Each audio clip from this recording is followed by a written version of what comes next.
Bonjour, je m'appelle Thomas, directeur adjoint chez Gosselin Photo Vidéo à Montréal. Aujourd'hui, nous allons parler du triangle d'exposition. Le triangle d'exposition, c'est quoi? C'est tout simplement 3 réglages qui vont nous permettre de régler notre exposition, donc la lumière qui rentre dans notre capteur. C'est ça qui nous permet de créer une image, de créer de la lumière sur une image. Ces 3 réglages sont composés de l'ISO, de l'ouverture ainsi que de la vitesse. Moi personnellement, je commence toujours par régler mon ouverture en premier. Ça me permet de choisir si je veux avoir un flou d'arrière-plan derrière mon sujet ou derrière un objet ou avoir quelque chose de très net.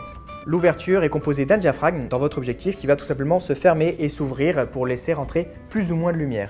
Exemple, si vous êtes sur des ouvertures à 2.8, 1.4, 1.8, on va avoir un très beau flou d'arrière-plan et on va avoir une très courte distance de mise au point. Donc forcément, on va avoir plus de lumière qui va rentrer dans son capteur. Mais par exemple, plus on monte au niveau de l'ouverture qui s'appelle les F, donc en f-stop, f4, f6.3, f8, f16, f beaucoup, plus on sera net derrière son sujet et plus on va avoir une distance de mise au point qui est plus grande. Ça veut dire aussi que quand on va prendre des photos de groupes de personnes par exemple, on va avoir plus de monde qui sera net. Pourquoi?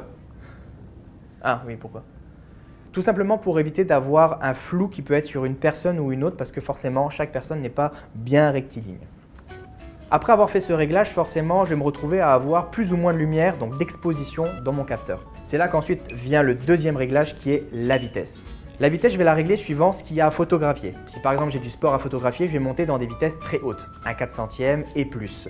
Si par exemple je fais des photos qui ne sont pas du tout du sport et c'est une photo de portrait où j'ai une personne qui ne va pas beaucoup bouger ou ça peut être une photo simplement sur trépied, je vais avoir des vitesses qui vont être très basses. Donc par exemple 1/80, 1/150e, 1/200e maximum, ça suffira largement. À savoir que plus on descend au niveau de la vitesse, plus on a de lumière qui va être prise dans notre capteur et forcément plus on va monter au niveau de cette vitesse, plus on va perdre de la lumière. C'est là que vient après le troisième réglage qui est les ISO et qui va venir compenser si on a assez ou pas assez de lumière. Donc si par exemple je vois qu'après avoir réglé mon ouverture et ma vitesse, j'ai pas assez de lumière, je vais pouvoir augmenter mes ISO, ISO 200, ISO 400, ISO 800 et si par exemple j'en ai trop, je vais pouvoir les baisser. Si par exemple j'arrive à ISO 100 et que je suis en extérieur et que j'ai full de lumière dans mon capteur, ce que je vais faire c'est tout simplement que je vais utiliser un filtre ND pour empêcher la lumière de rentrer plus dans mon capteur. Ces 3 réglages forment ensemble le triangle d'exposition et l'exposition en général en photographie. Que ce soit pour du numérique ou pour de l'argentique, ce sera exactement la même chose.